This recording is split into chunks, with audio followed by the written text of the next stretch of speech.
Jog ಫಾಲ್ಸಿಂದ 40 kilometre ದೂರದಲ್ಲಿರುವ ಈ ಪ್ಲೇಸ್ನ ಯಾರೂ ಮಿಸ್ ಮಾಡ್ಕೊಳಕ್ಕೆ ಹೋಗ್ಬೇಡಿ. ಇಲ್ಲಿ ನೆಟ್ವರ್ಕ್ ಸಮಸ್ಯೆ ಇರೋದ್ರಿಂದ ಫೋನ್ಪೇ ಗೂಗಲ್ ಪೇ ವರ್ಕ್ ಆಗೋದಿಲ್ಲ.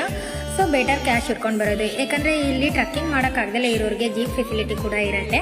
ಪರ್ ಹೆಡ್ 150 ರೂಪೀಸ್ ಚಾರ್ಜಸ್ ಮಾಡುವಾಗ ನಮಗೆ ಒಬ್ಬರು ತಾತ ಸಿಕ್ಕಿದ್ರು. ಈ ಏಜಲ್ಲೂ ಕೂಡ ಎಷ್ಟು ಆಕ್ಟಿವ್ ಆಗಿದ್ದಾರೆ ನೋಡಿ. ಈ ಟ್ರಕ್ಕಿಂಗ್ 2 ರಿಂದ 3 ಕಿಲೋಮೀಟರ್ ಇರುತ್ತೆ ಅಷ್ಟೇ.